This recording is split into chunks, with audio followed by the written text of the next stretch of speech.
J'ai découvert que mes parents avaient transféré l'atelier de métallurgie familiale à mon frère. Alors j'ai arrêté de travailler 80 heures par semaine gratuitement. Une semaine plus tard, mon père a appelé en panique. Notre plus gros client est sur le point de partir. J'ai répondu calmement, laisse l'héritier s'en occuper. Bon, Reddit. J'ai passé une décennie à travailler dans l'atelier de métallurgie de ma famille. Pas de salaire, juste le gîte et le couvert et de vagues promesses de constituer un capital. Puis j'ai trouvé le plan de succession, niché derrière des dossiers. Mes parents léguaient tout à mon jeune frère qui ne sait même pas se servir des machines. Alors, je suis parti. Maintenant qu'ils sont en difficulté, ils me supplient de revenir. Voici ce qui s'est passé. Je m'appelle Owen, 32 ans. 10 ans de ma vie ont disparu dans cet atelier à Green Bay, Wisconsin. La zone industrielle près de la baie où tout sent le fluide de coupe et le métal brûlé. C'est là que j'ai passé ma vingtaine, à me tuer à la tâche pour une entreprise que je pensais un jour mienne. J'ai commencé juste après avoir fini mon école technique. Mon grand-père avait fondé l'endroit en 1978. Il a commencé avec une seule machine CNC et un rêve. Au moment où je suis arrivé, nous avions 6 fraiseuses CNC, 3 tours, un équipement de soudure complet et des contrats avec la moitié des usines de fabrication du nord-est du Wisconsin. Je faisais des semaines de 80 heures. Sans exagération. J'arrivais à 5 heures du matin pour préparer les machines, charger les programmes, lancer la première production. Je passais mes journées à faire fonctionner les CNC, à souder aux tiges des supports personnalisés, à programmer les parcours d'outils, à traiter avec les fournisseurs et à gérer des clients qui exigeaient des tolérances impossibles sur des pièces qu'ils avaient mal conçues. Je partais vers 21 ou 22 heures, parfois plus tard si nous avions une commande urgente. Mes mains étaient en permanence tachées d'huile de coupe. J'avais des cicatrices de copeaux de métal et des brûlures de projection de soudure. Mon dos était fichu à force de soulever des plaques d'acier, et mon ouïe était à moitié parti à cause du bruit des machines. Ma vie sociale était inexistante. Mes amis ont cessé de m'inviter après la 50e fois où j'ai dit que je ne pouvais pas venir. Les rencontres amoureuses étaient une plaisanterie. On ne peut pas vraiment entretenir une relation quand on est marié à une fraiseuse. Mais j'ai continué parce que je pensais que je construisais mon avenir. Mes parents disaient toutes les bonnes choses. C'est notre héritage familial. Tu investis en toi-même. Un jour, tout cela portera ses fruits pour toi. J'ai tout gobé comme un idiot. Voilà le truc. Il y a toujours un enfant préféré. Et mon frère, ce n'était pas moi.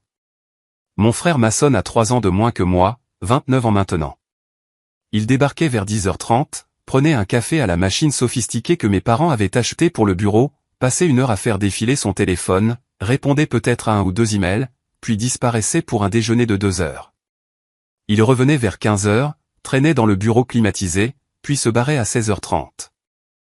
Sa contribution, assister à une réunion client occasionnelle où j'avais déjà fait tout le travail technique, s'attribuer le mérite de projets que j'avais conçus et fabriqués, poster sur l'Instagram de l'entreprise avec des légendes comme « une autre construction réussie par notre équipe », tout en posant à côté de pièces que j'avais fabriquées. Et tenez-vous bien, mes parents lui versaient un salaire, 42 000 € par an, pour être mannequin Instagram à temps partiel. Pendant ce temps, j'avais le gîte et le couvert chez mes parents. Pas d'argent liquide, pas d'assurance maladie, pas de plan d'épargne retraite, juste une chambre et les restes du frigo. Mason conduisait un camion quasi neuf. Mes parents le lui avaient acheté parce qu'il avait besoin d'un moyen de transport fiable pour les réunions clients. Je conduisais une vieille guimbarde de 20 ans qui brûlait de l'huile et dont le voyant moteur était allumé depuis 2008. Mais je ne me plaignais pas. Je baissais la tête et je travaillais. Je pensais que les actes valaient plus que les mots. Je pensais que si je continuais à faire mes preuves, mes parents finiraient par voir ma valeur. Non. Il s'est avéré que je construisais le royaume de quelqu'un d'autre. Le mois dernier, tout a changé. J'étais au bureau vers minuit, en train de finir la paperasse pour un gros contrat d'appareils médicaux. Nous venions de livrer 200 composants en titane sur mesure avec des tolérances plus serrées que tout ce que nous avions fait auparavant. Je classais les documents de contrôle qualité quand j'ai remarqué une enveloppe nichée derrière de vieux classeurs. Il y avait un tampon rouge, confidentiel, sur le devant. Je m'occupais de la plupart des tâches administratives de l'atelier. Voir quelque chose de marqué confidentiel que je n'avais jamais vu auparavant a déclenché des signaux d'alarme. Je l'ai ouverte. À l'intérieur se trouvait un plan de succession daté de 4 mois plus tôt. Des documents juridiques, des papiers de transfert de propriété. Mes parents transféraient 100% de la propriété de l'entreprise à Mason.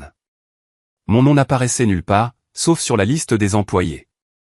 Oui, la liste des employés. 10 ans de ma vie, des semaines de 80 heures, des milliers de pièces fabriquées, des millions de contrats que j'avais décrochés.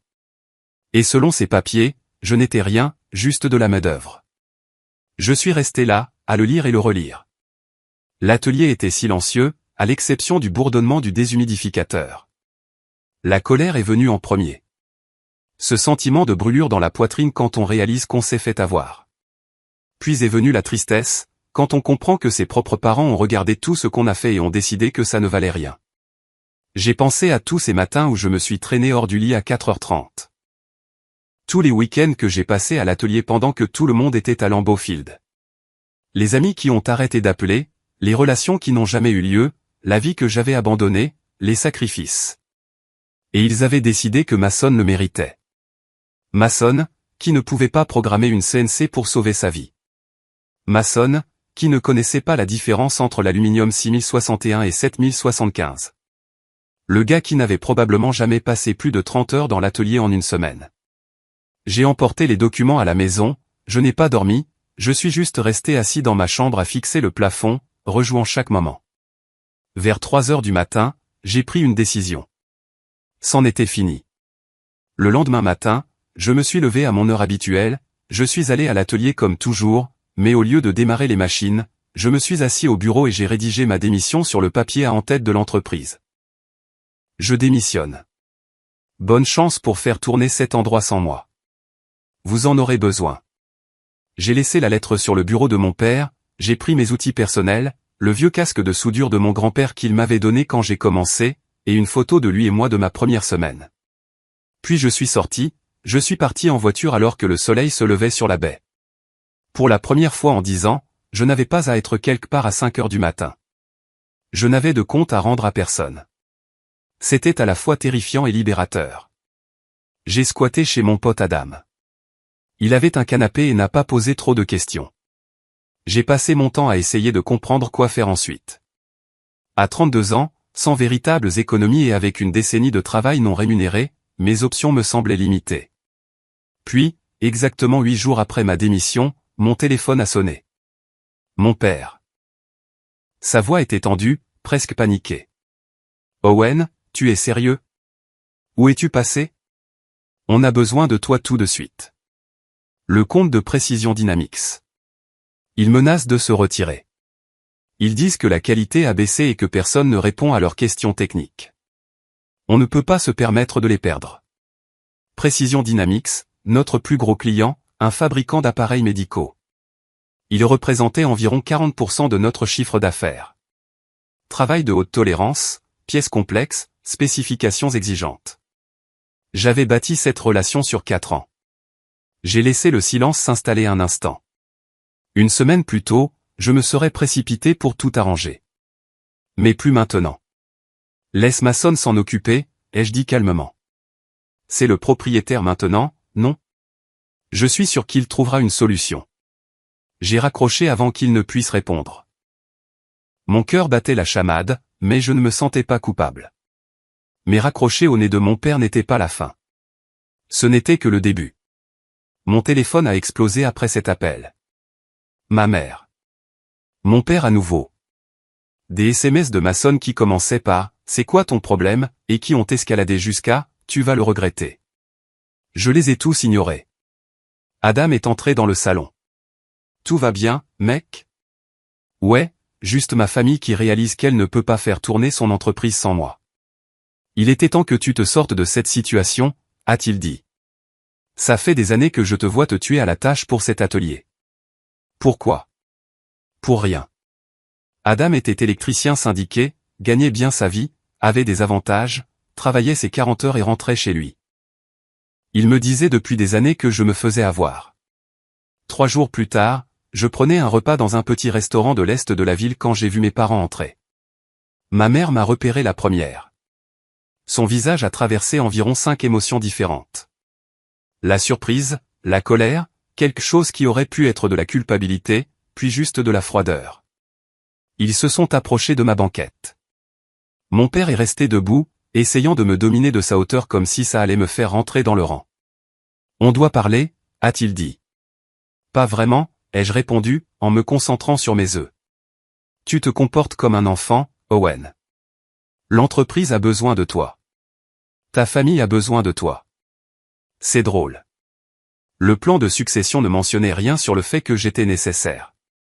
Il disait juste que Mason avait tout. Ma mère est intervenue. « Tu n'étais pas censé voir ça tout de suite. On allait en discuter avec toi correctement. » Mais quand? Après encore 5 ans de travail gratuit? Tu vivais dans notre maison, a dit mon père, sans payer de loyer. On te nourrissait. Ce n'est pas rien. J'ai travaillé 80 heures par semaine pendant 10 ans. J'ai ramené Precision Dynamics. J'ai décroché les contrats avec Badger Manufacturing et Superior Components. J'ai conçu les gabarits sur mesure qui ont augmenté notre efficacité de 30%. J'ai formé chaque nouvel employé. Et vous pensez que le gîte et le couvert couvrent ça? Les autres clients du restaurant commençaient à regarder. Le visage de mon père devenait rouge. Mason est ton frère, a dit ma mère. Il a plus besoin de stabilité que toi. Toi, tu es capable. Tu peux t'en sortir seul. Lui, il a besoin d'une structure. Ouais, c'est ça le problème, ai-je interrompu. Vous lui avez tout donné sur un plateau, y compris 10 ans de mon travail. Mon père s'est penché. Si tu ne reviens pas, l'entreprise fera faillite. C'est ça que tu veux? Détruire l'héritage de ton grand-père par pure rancune? Celle-là m'a presque touché. Mais ensuite, j'ai pensé à Mason postant des stories Instagram depuis Lambeau-Fil pendant que je faisais des heures supplémentaires. J'ai pensé à lui conduisant ce camion neuf pendant que je raclais les fonds de tiroir pour l'essence. Non, ai-je dit. Vous l'avez fait quand vous avez décidé que je ne valais pas la peine d'être inclus dans l'avenir d'une entreprise que j'ai bâtie. Maintenant, si vous voulez bien m'excuser, mes œufs refroidissent. Ils sont restés là quelques secondes de plus. Ma mère avait l'air de vouloir dire autre chose, mais mon père lui a attrapé le bras et l'a entraîné. Cette nuit-là, je n'arrêtais pas de penser à mon grand-père. Il avait bâti cet atelier à partir de rien. Il me racontait des histoires sur les débuts. Comment il avait économisé pour acheter cette première machine CNC. Comment il avait noué des relations avec les clients basées sur la qualité et la confiance. Il avait un journal. Je me souvenais l'avoir vu des années plus tôt en aidant à ranger le grenier. Je ne l'avais jamais vraiment regardé de près, mais maintenant j'étais curieux. Je suis retourné chez mes parents à 2 heures du matin, je me suis garé au bout de la rue, je me suis faufilé dans le garage où il entreposait de vieilles affaires, j'ai trouvé les boîtes du grenier. Ça m'a pris 1 heure, mais j'ai trouvé le journal, couverture en cuir, page jaunie par le temps, l'écriture de mon grand-père. Je me suis assis dans mon camion avec une lampe de poche, lisant page après page. Il documentait tout, les difficultés du début, sa philosophie des affaires, ses pensées sur la famille et l'héritage. Puis j'ai trouvé quelque chose qui m'a coupé le souffle. Niché entre 2 pages se trouvait un accord manuscrit daté de 1991. Le langage était clair. Cette entreprise appartient à ceux qui la construisent.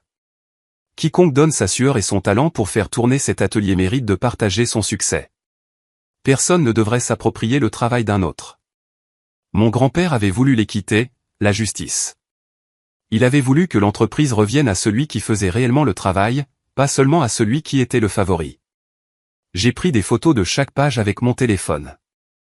Cela changeait tout. Le lendemain matin, j'ai appelé un avocat. L'avocat s'appelait Eric. Un jeune, peut-être 35 ans, qui dirigeait un petit cabinet à Howard. Le cousin d'Adam l'avait utilisé pour un litige contractuel et avait dit qu'il était bon. Je suis entré dans son bureau avec le journal de mon grand-père et un dossier de documents que j'avais imprimé. Il a tout examiné méthodiquement. Après environ 90 minutes, il a levé les yeux vers moi.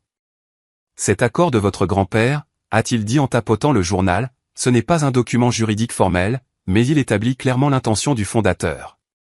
Combiné avec vos contributions documentées, nous avons peut-être un dossier. Peut-être? Nous devons prouver 3 choses.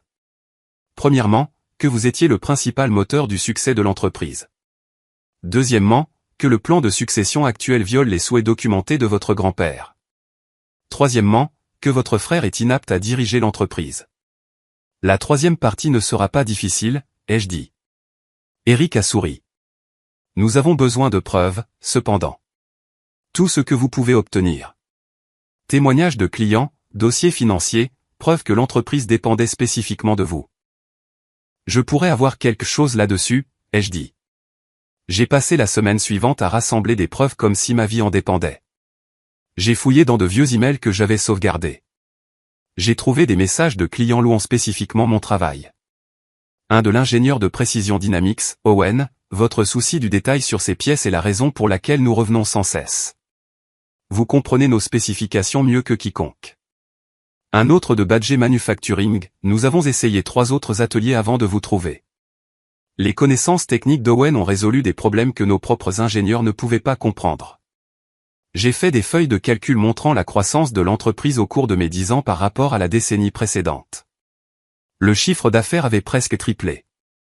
La fidélisation des clients était passée de 60% à 92%. Nous nous étions étendus à la fabrication d'appareils médicaux, de composants aérospatiaux et de pièces automobiles de précision. Tous des secteurs dans lesquels j'avais percé. Puis je me suis plongé dans les dossiers financiers. J'avais encore accès à d'anciens relevés bancaires que j'avais sauvegardés sur une clé USB. J'ai commencé à examiner les frais de la carte de crédit d'entreprise de Mason. Ce que j'ai trouvé était impressionnant.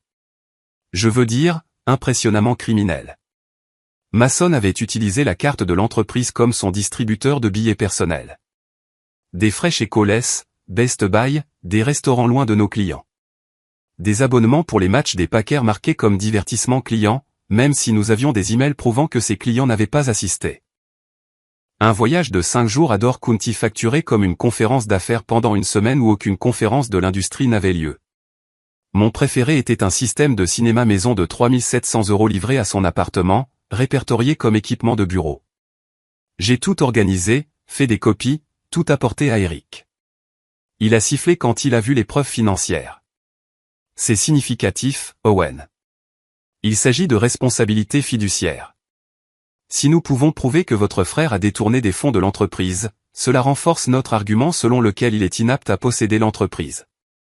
Au cours des semaines suivantes, j'ai continué à monter le dossier. Eric voulait plus de preuves que mon départ avait un impact sur l'entreprise. J'ai appelé d'anciens collègues. Il y avait cette femme nommée Caroline. Elle dirigeait le contrôle qualité. Nous avions travaillé ensemble pendant 7 ans. Owen, honnêtement, c'est le chaos sans toi, a-t-elle dit. Mason essaie de gérer des travaux qu'il ne comprend pas. La semaine dernière, il a mal programmé une fraiseuse et a bousillé une pièce en titane de 46 500 €. Ton père a pété les plombs. Nous avons 3 semaines de retard sur la commande de précision Dynamics et il menace de partir. Serais-tu prête à documenter ça? Absolument. J'ai obtenu des réponses similaires de 2 autres employés. Ils ont tous accepté de fournir des déclarations écrites. Puis j'ai reçu un appel qui a tout changé. Frank Palmer. C'était le meilleur ami de mon grand-père et le premier employé de l'atelier.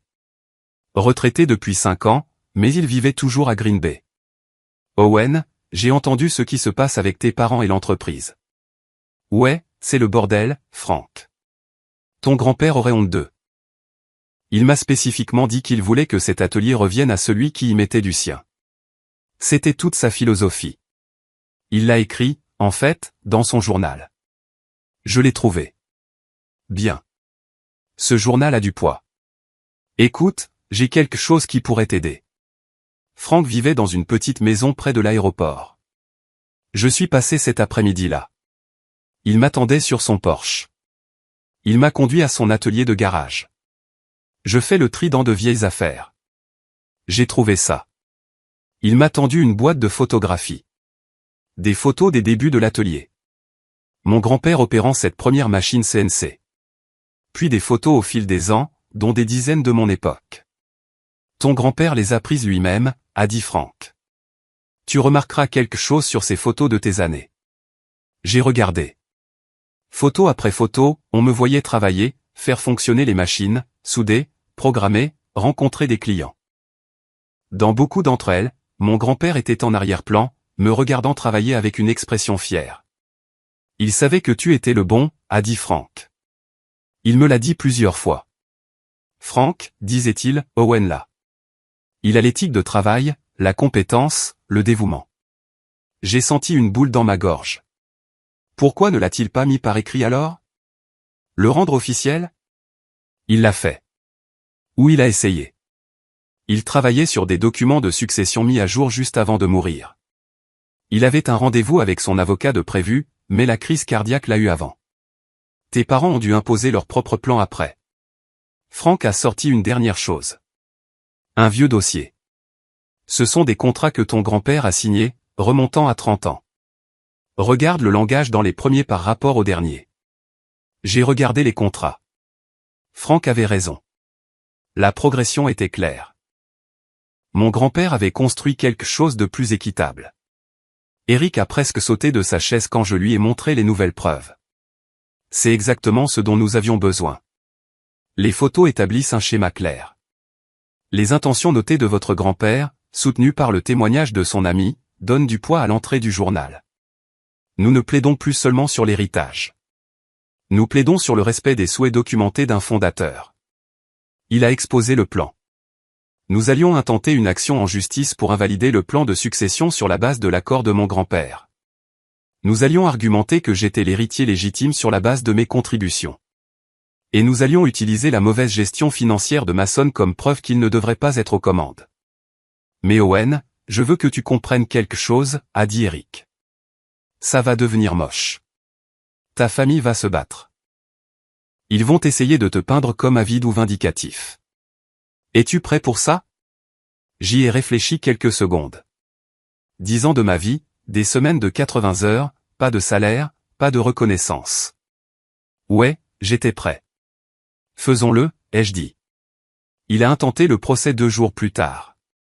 Il exposait tout, le journal de mon grand-père et sa philosophie documentée, le témoignage de Frank, mes 10 ans de contribution, les dossiers financiers montrant le détournement de fonds de Mason, des photos s'étalant sur une décennie. On ne plaisantait pas. Mes parents ont été assignés 3 jours après. Puis Mason. Mon téléphone a recommencé à exploser. Des SMS de ma mère, des messages vocaux de mon père. Mason m'a envoyé un message m'insultant de tous les noms. J'ai bloqué son numéro et j'ai continué d'avancer. L'audience préliminaire était fixée dans 3 semaines. Ces 3 semaines ont semblé durer 3 ans. Je ne pouvais pas dormir. Je passais mes nuits chez Adam à jouer à des jeux vidéo ou à regarder des films, essayant de me distraire. L'atelier s'effondrait sans moi. Je l'ai appris par Caroline, qui m'envoyait des mises à jour par SMS. Mason a essayé de gérer le nouveau projet aérospatial aujourd'hui. Il a foiré les décalages d'outils et a mis au rebut 3 pièces. Le client est furieux. Ton père a embauché un gars pour te remplacer. Il a démissionné après 2 jours. Il a dit que Mason était impossible à travailler. Precision Dynamics a officiellement retiré son compte. Ils vont avec Milwaukee Precision Manufacturing à la place. Chaque message était une justification mais aussi une douleur. Cet atelier était l'héritage de mon grand-père. Les voir le détruire me faisait plus mal que prévu. Un après-midi, j'étais au Quick Trip pour prendre un café quand j'ai croisé Mason. Il prenait des boissons énergisantes. Il m'a vu et son visage s'est tordu en quelque chose de laid. Tout ça, c'est de ta faute, a-t-il dit assez fort pour que d'autres clients regardent. Ah oui? L'entreprise s'effondre parce que tu es trop bébé pour gérer le fait de ne pas être le fils préféré. J'ai ri. Je n'ai pas pu m'en empêcher. Mason, tu ne pourrais pas programmer une CNC si ta vie en dépendait. L'entreprise s'effondre parce que tu es incompétent, pas parce que je suis parti. Son visage est devenu rouge. Je dirige très bien cet atelier. Tu as perdu Precision Dynamics. Il représentait 40% de notre chiffre d'affaires. En quoi c'est très bien? On trouvera d'autres clients. Avec quelle qualité? Tu as mis au rebut 3 pièces aérospatiales hier parce que tu ne sais pas configurer un travail correctement. Il s'est approché, a essayé de se mettre face à moi. Tu vas perdre ce procès. Ensuite, tu reviendras en rampant, et je m'assurerai que tout le monde sache quel loser tu es. Bonne discussion, Mason. Je suis passé devant lui. Inutile de discuter avec quelqu'un qui ne pouvait pas voir la réalité. 2 jours avant l'audience, Frank m'a appelé. Owen, j'ai trouvé autre chose. Je regardais d'autres vieux dossiers de ton grand-père. Il gardait des registres de qui travaillait sur quel projet. Il a fait une feuille de calcul pour chaque projet majeur des 10 dernières années. Il a noté qui était l'opérateur principal. Tu veux deviner le résultat? J'espère que ce sont de bonnes nouvelles. 93% des projets. Tu étais l'opérateur principal ou unique sur 93% des travaux au cours de la dernière décennie. Peux-tu en témoigner? J'ai déjà dit à ton avocat que j'étais disponible. La nuit avant l'audience, je n'ai pas pu dormir du tout. Je suis juste resté sur le canapé d'Adam à fixer le plafond. Le palais de justice de Green Bay était un vieux bâtiment du centre-ville. Je suis arrivé 1 heure en avance, je me suis assis dans mon camion sur le parking, regardant la baie à travers les bâtiments. Eric est arrivé.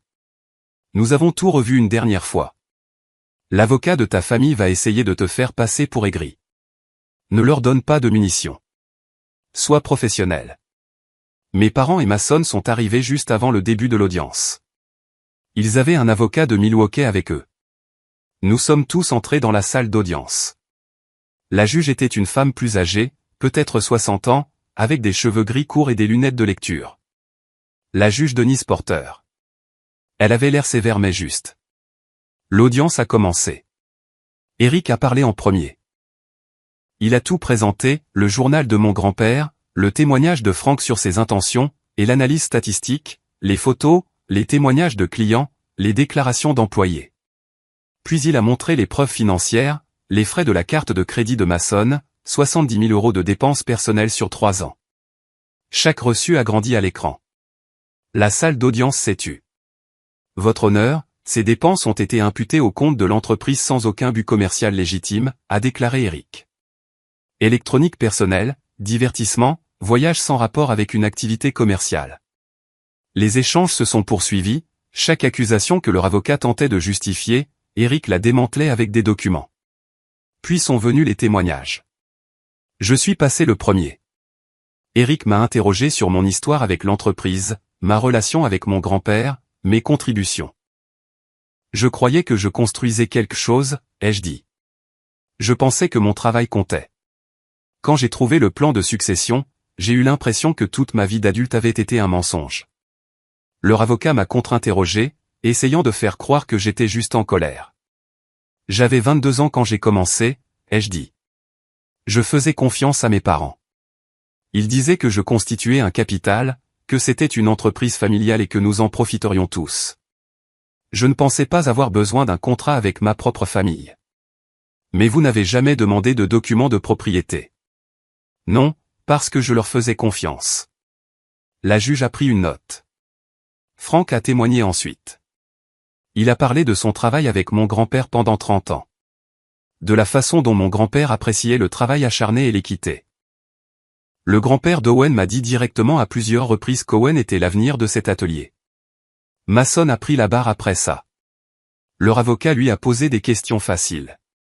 J'ai modernisé notre approche, a déclaré Mason, en développant notre présence en ligne, en développant des partenariats stratégiques. Le contre-interrogatoire d'Eric a été brutal. Pouvez-vous nommer 3 clients que vous avez personnellement apportés à l'entreprise? Mason a hésité. Je travaille sur plusieurs prospects. Leurs noms? Je ne les ai pas mémorisés pour le moment. Pouvez-vous décrire le processus de configuration d'une fraiseuse CNC? Autre hésitation. C'est ce que font nos opérateurs. Vous prétendez être apte à diriger un atelier de fabrication de métaux, mais vous ne savez pas comment configurer l'équipement principal. Je m'occupe du côté commercial. Quel était le chiffre d'affaires du dernier trimestre? Je devrais vérifier les registres. Vous ne connaissez pas les informations de base sur l'entreprise que vous prétendez être apte à posséder. Mason est devenu défensif, a commencé à trouver des excuses, a dit qu'il déléguait les détails techniques. Une stratégie de haut niveau qui a entraîné la perte de 40% du chiffre d'affaires de l'entreprise dans les 3 semaines suivant le départ de l'opérateur principal? C'était du sabotage. En quoi quitter un emploi est-ce du sabotage? Mon client a-t-il signé un contrat l'obligeant à y travailler? Mason n'a pas eu de réponse. La juge a suspendu l'audience. Eric m'a pris à part. Ça s'est bien passé. Le témoignage de ton frère nous a plus aidés que nuit. Quand nous avons repris, la juge a regardé les deux parties. Je vais prendre 3 jours pour examiner toutes les preuves et les témoignages. Je rendrai une décision d'ici vendredi. L'audience est levée. 3 jours. 72 heures pour savoir si 10 ans de ma vie signifiaient quelque chose ou rien. Ces 3 jours ont été les plus longs de ma vie. Je ne pouvais ni manger, ni dormir, ni me concentrer sur quoi que ce soit. Caroline continuait de m'envoyer des nouvelles de l'atelier. Ton père n'est pas venu depuis 2 jours. Ta mère court partout en essayant de gérer les choses. Elle ne sait pas ce qu'elle fait. Masson est venu ce matin. Il est resté 1 heure. Il est parti après l'arrivée du représentant de Badger Manufacturing. Un autre employé a démissionné. Il a dit qu'il ne resterait pas si Masson était aux commandes. L'entreprise était en chute libre.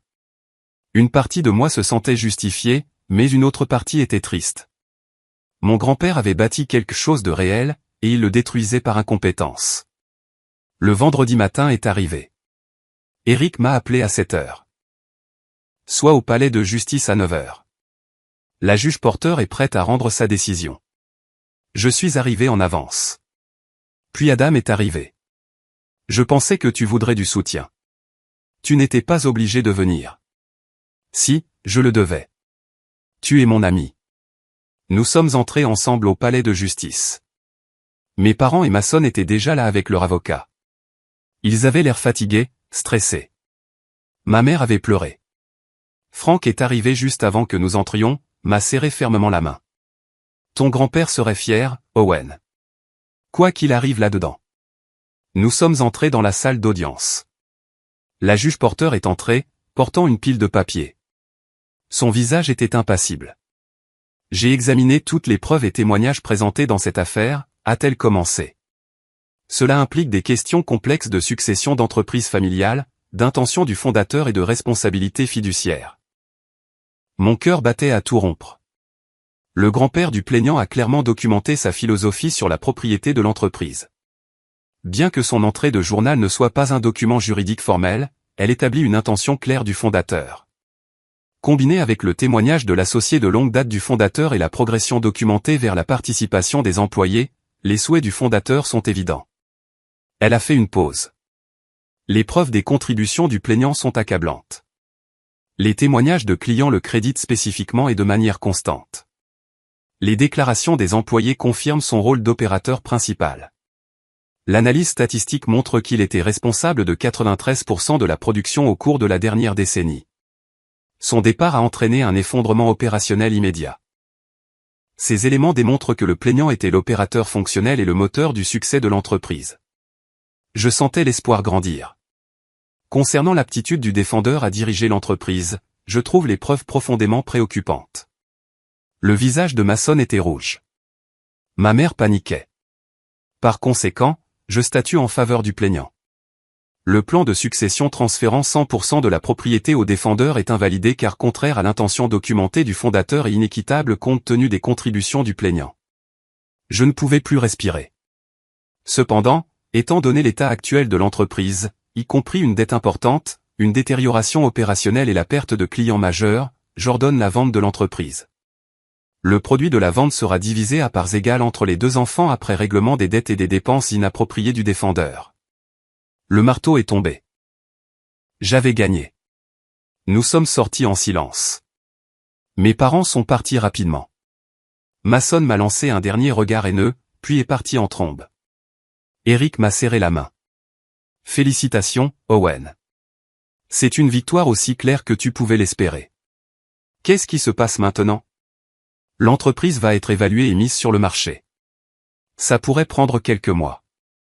Après que Masson aura remboursé ses dépenses et que les dettes seront couvertes, tu toucheras probablement entre 46 500 et 65 000 euros. Ce n'est pas de l'argent qui change la vie, mais c'est assez pour recommencer. Adam et moi sommes allés dans un restaurant après, avons pris un café à 11 heures du matin. Comment tu te sens? A demandé Adam. Je ne sais pas, soulagé, triste, en colère, tout ça à la fois. Tu as fait ce qu'il fallait. Ouais, mais ça m'a coûté ma famille. Ils se sont coûtés ta famille quand ils ont décidé de t'utiliser pendant 10 ans. N'oublie pas ça. Il avait raison. Mais ça faisait quand même mal. L'entreprise s'est vendue 6 semaines plus tard. Une société de fabrication de Milwaukee l'a achetée, principalement pour la liste de clients et l'équipement. Ils ont gardé Caroline et quelques autres employés. Mes parents et Mason ont perdu de l'argent une fois toutes les dettes calculées. Ma part, après tout, s'est élevée à 58 500 €. Pas une fortune, mais assez pour repartir à zéro. J'ai commencé à chercher des locaux commerciaux autour de Green Bay. J'ai trouvé un petit espace à Ashwaubenon, environ 1100 mètres carrés. Sol en béton, porte de garage, bonne alimentation électrique, parfait pour un petit atelier de fabrication. J'ai signé un bail, acheté du matériel d'occasion. J'ai dépensé environ la moitié de mon argent en équipement et en dépôt de garantie. J'ai nommé l'atelier Palmer Précision en l'honneur de mon grand-père. Ça me semblait juste. Les premières semaines n'ont été que de l'installation, mise en place et calibrage de l'équipement, création d'un site web de base, obtention des licences et assurances. Puis j'ai commencé à fabriquer des pièces, des petites choses au début, j'ai posté sur les réseaux sociaux, j'ai fait savoir que j'étais ouvert. La réponse m'a surpris. Un entrepreneur a appelé pour des supports sur mesure. Un chantier naval avait besoin de raccords en acier inoxydable. Une salle de sport voulait du matériel de musculation personnalisé. De petits contrats, mais ils s'additionnaient. Le bouche-à-oreille a fonctionné. Les gens se souvenaient de mon travail. 3 semaines plus tard, j'ai reçu un appel d'un numéro que je ne reconnaissais pas. Owen, c'est Wayne de Precision Dynamics. Mon rythme cardiaque s'est accéléré. Wayne était leur ingénieur principal, le gars avec qui j'avais travaillé pendant 4 ans. Wayne, comment ça va? Bien. Écoute, j'ai entendu dire que tu avais ouvert ton propre atelier. On n'est pas content de Milwaukee Précision. Tu serais intéressé à retravailler pour nous? Absolument. Cette commande est devenue mon premier contrat majeur. J'ai travaillé des journées de 18 heures pour fabriquer ces pièces. Chaque dimension parfaite. Je les ai livrées avec 2 jours d'avance. Wayne a appelé le lendemain de la réception de la commande. C'est exactement ce dont nous avions besoin. Parlons de te reprendre comme notre principal fournisseur. Et voilà, j'avais retrouvé mon client principal. J'ai embauché Caroline 2 mois après l'ouverture. L'entreprise de Milwaukee l'avait licenciée lors de leur restructuration. Je sais que tu es petit, a-t-elle dit, mais je préfère travailler pour quelqu'un qui sait ce qu'il fait. Je ne peux pas égaler ce que tu gagnais pour l'instant, mais je peux t'offrir un pourcentage des bénéfices une fois que nous serons établis. Marché conclu. Avoir Caroline a tout changé. Elle s'occupait du contrôle qualité et des opérations secondaires. Ça m'a libéré pour programmer et faire fonctionner la CNC, prendre des travaux plus complexes. Nous travaillons en parfaite synchronisation. L'entreprise a grandi régulièrement. Plus de clients, de meilleurs projets. Je ne devenais pas riche, mais je gagnais assez pour vivre et réinvestir. Plus important encore, je construisais quelque chose qui était vraiment à moi. J'ai vu mes parents une fois après le verdict. Je les ai croisés chez Festival Foods environ 5 mois plus tard. Nous nous sommes croisés dans une allée. Ma mère a immédiatement détourné le regard. Mon père a légèrement hoché la tête mais n'a pas parlé. J'ai hoché la tête en retour et j'ai continué mon chemin. Il n'y avait rien à dire. Mason, j'ai entendu par les commérages de la ville, a déménagé à Milwaukee. Il ne supportait pas que tout le monde à Green Bay sache ce qu'il avait fait. La dernière fois que j'ai entendu parler de lui, il travaillait dans la vente au détail. Un après-midi, environ 8 mois après l'ouverture, une femme est entrée dans l'atelier. La trentaine, portant des plans. Vous êtes Owen? C'est moi. Je suis Nicole. J'ouvre un torréfacteur à 2 paires. J'ai besoin d'équipements et de raccords en acier inoxydable sur mesure. Quelqu'un m'a dit que vous faisiez du travail de qualité. Nous avons parlé pendant 1 heure de son projet. Elle était passionnée par ce qu'elle construisait. Je peux le faire, ai-je dit. Quand avez-vous besoin de la livraison? Dans 2 mois. J'ai fait le travail. J'ai tout construit selon les spécifications. Livré à temps. Elle était ravie. Elle m'a envoyé des photos du jour de l'ouverture de sa torréfaction. Nicole a commencé à passer à l'atelier de temps en temps. Elle apportait des échantillons du mélange de café qu'elle torréfiait. Nous parlions de la gestion de petites entreprises, des difficultés et des victoires. Finalement, elle m'a demandé si je voulais dîner avec elle, pour parler de peut-être faire plus de travail ensemble. Le premier vrai rendez-vous que j'avais eu en plus de 10 ans. Ça fait 18 mois maintenant que j'ai quitté l'entreprise familiale. Palmer Précision se porte bien. Revenus stables, clientèle en croissance, bonne réputation. Je travaille dur, mais c'est différent maintenant. Je prends des jours de congé. Je vois des amis. J'ai une vraie vie. Nicole et moi sommes toujours ensemble.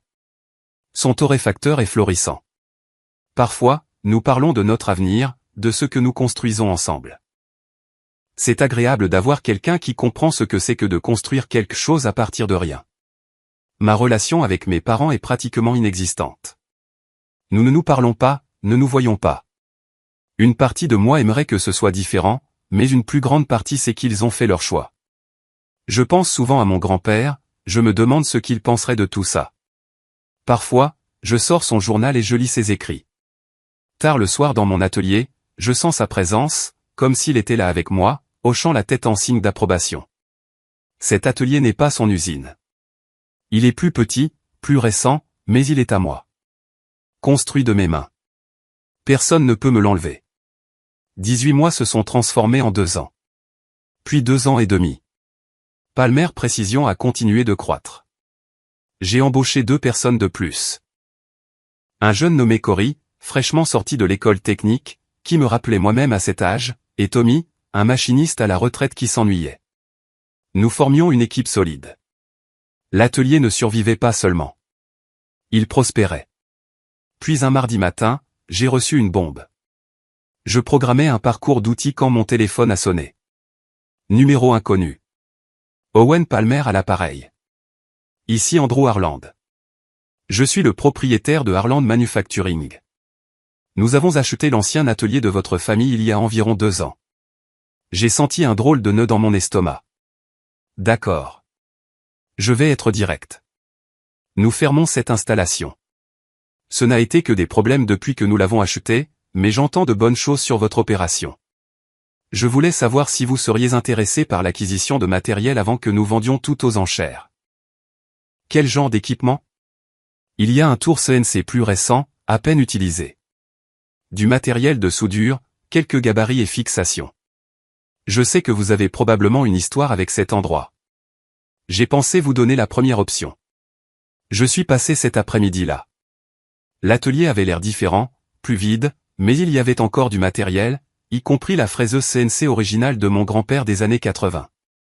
J'avais appris sur cette machine, j'avais passé des centaines d'heures à y travailler pendant que mon grand-père regardait et me coachait.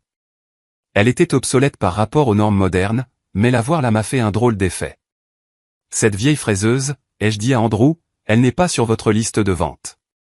Ce dinosaure? Elle ne vaut même pas le coût de son transport. On allait la mettre à la ferraille. Je la prends. Et le tour, et ses fixations là-bas. Nous avons conclu un accord. Il m'a pratiquement tout donné. J'ai tout fait transporter chez Palmer Précision. Le nouveau tour a été mis en production immédiatement. Mais la vieille fraiseuse CNC, la machine de mon grand-père, je l'ai installée dans un coin. Je l'ai restaurée en quelques semaines. Je l'ai fait fonctionner sans problème. Je n'avais pas l'intention de l'utiliser pour la production, trop lente pour le travail moderne, mais je la voulais opérationnelle. Je la voulais dans mon atelier. Une connexion physique avec mon grand-père. Frank est passé le jour où j'ai fini de la restaurer. Il s'est approché de la vieille machine et a passé la main dessus comme s'il saluait un vieil ami. Je n'ai pas vu cette beauté depuis des années, a-t-il dit. Ton grand-père était si fier quand il l'a achetée. Il a passé des mois à apprendre à la programmer. J'ai appris sur cette machine. Frank s'est tourné pour regarder le reste de mon atelier. Il serait fier de ça, Owen. Vraiment fier. Il y a 3 ans, je travaillais 80 heures par semaine pour rien. Je vivais chez mes parents. Pas d'argent, pas de vie, pas d'avenir qui m'appartenait vraiment. Maintenant, je possédais une entreprise, j'avais une relation, j'avais une vie qui valait la peine d'être vécue. Le procès ne m'a pas seulement rapporté de l'argent, il m'a apporté la liberté. YouTube vient de lancer cette nouvelle fonctionnalité Hype. Si vous êtes accro à cette histoire, explosez ce bouton Hype. Ça dit à YouTube, cette vidéo mérite de faire le buzz.